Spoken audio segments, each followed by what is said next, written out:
चंदौसी जिला कोर्ट के बाहर कड़ी सुरक्षा है। आज जुमे की नमाज के लिए खास तैयारी की गई है। संभल में भारी पुलिस बल की तैनाती भी है। ड्रोन और सीसीटीवी से भी नजर रखी जा रही है और मस्जिद के अंदर बाहरी की एंट्री पर भी फिलहाल रोक लगा दी गई है। तो यह है प्रशासनिक तैयारी आज की जो सुनवाई है उसको देखते हुए।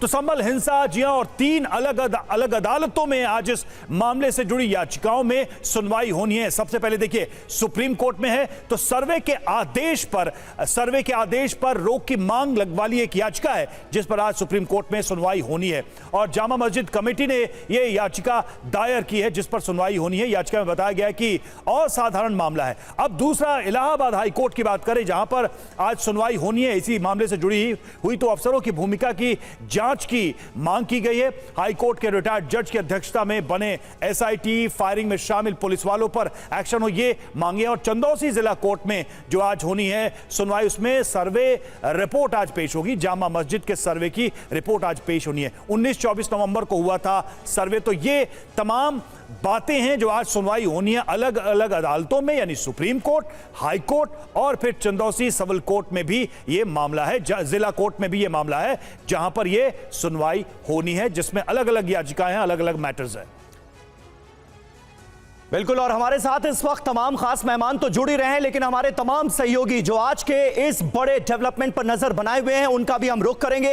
पीयूष पांडे सुप्रीम कोर्ट से हमारे संवाददाता इस वक्त लाइव हमारे साथ जुड़ चुके हैं। विपिन चौबे थोड़ी देर में लखनऊ से हमारे साथ होंगे। पुनीत शर्मा चंदौसी कोर्ट से हमारे साथ इस वक्त मौजूद हैं। जितेंद्र शर्मा भी संभल में मौजूद हैं, उनका भी हम रुख करेंगे। लेकिन हमारे साथ कुछ खास मेहमान भी हैं। बीजेपी के प्रवक्ता शरद त्रिवेदी हमारे साथ जुड़ चुके हैं। समाजवादी पार्टी के प्रवक्ता दीपक रंजन हमारे साथ मौजूद हैं। एआईएमआईएम के प्रवक्ता दानिश कुरैशी हमारे साथ मौजूद हैं। वरिष्ठ पत्रकार हर्षवर्धन त्रिपाठी भी हमारे साथ मौजूद हैं।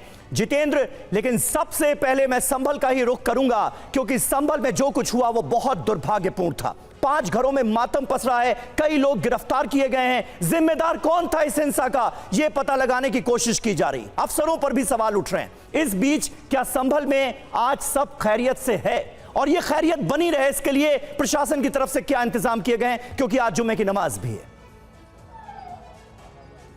जी बिल्कुल, देखिए जुम्मे की नमाज को लेकर सख्ती बरती जा रही है यानी कि जो सुरक्षा के पुख्ता इंतजाम है वो इस वक्त संभल में किए गए हैं। जो शाही जामा मस्जिद है उसके आसपास ना सिर्फ नए सीसीटीवी कैमरे इंस्टॉल किए गए हैं बल्कि जिस जगह पर हिंसा हुई वहां पर पिछली बार के मुकाबले इस बार ज़्यादा पुलिस बल की तैनाती की गई है।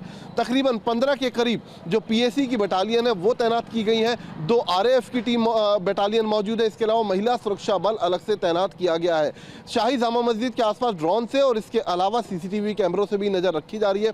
लगातार जिले के जितने भी आलाधिकारी हैं वो पूरे संभल इलाके के अंदर जितने भी सेंसिटिव जगह हैं वहां पर गश्त कर रहे हैं। इसके अलावा 15 जिलों की जो फोर्सेज है वो भी डिप्लॉय की गई है इस वक्त संभल के अंदर। तो कहा जा सकता है कि संभल को एक तरीके से आज छावनी के अंदर तब्दील कर दिया गया है। समीर, पुनीत शर्मा हमारे साथ इस वक्त जुड़े हुए हैं चंदौसी कोर्ट से। पुनीत, आपसे हम समझना चाहेंगे चंदौसी में चूंकि आज रिपोर्ट पेश होनी है और सारा मामला इसी सर्वे रिपोर्ट को लेकर खड़ा हुआ है तो आज वहां पर क्या तैयारी है और इस रिपोर्ट को लेकर जो न्यायिक प्रक्रिया आज रहने वाली है रिपोर्ट पेश होने के बाद उसके बारे में क्या जानकारी मिल रही है?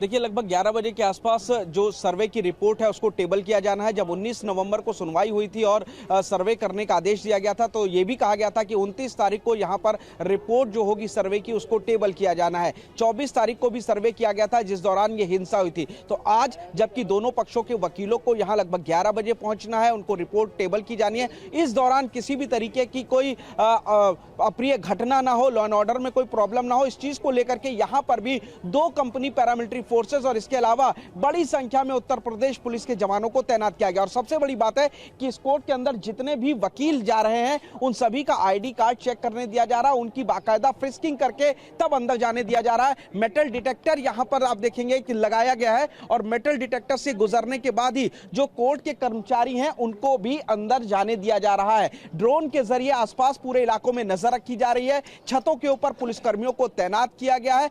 कोई भी पत्थर छतों पर ना हो, इस चीज को लेकर के खास एहतियात बरती जा रही है। और सबसे बड़ी बात यह है कि कोर्ट आने जाने के जो 2 रास्ते हैं उन सभी पर बैरिकेडिंग कर दी गई है। आम जनता के लिए रास्ता पूरी तरीके से बंद कर दिया गया और मीडिया कर्मियों को भी इस गेट के अंदर यानी कोर्ट के अंदर दाखिल होने की अनुमति नहीं है। सिर्फ पुलिस प्रशासन के लोग ही अंदर मौजूद है। तो सुरक्षा को लेकर के चंदौसी कोर्ट को एक तरीके से अभेद्य किले के तौर पर तब्दील कर दिया गया। इंतजार 11 बजे के आसपास का हो रहा है, जब दोनों पक्षों के जो वकील है वो यहां पर आएंगे और जो भी सर्वे की रिपोर्ट है उसको टेबल किया जाएगा। बिल्कुल पुनीत शर्मा, आपने बड़ी महत्वपूर्ण जानकारियां दी हैं। हमारे संवाददाता पुनीत इस वक्त चंदौसी कोर्ट के बाहर ही मौजूद हैं। आज सर्वे रिपोर्ट वहां पर पेश की जानी है।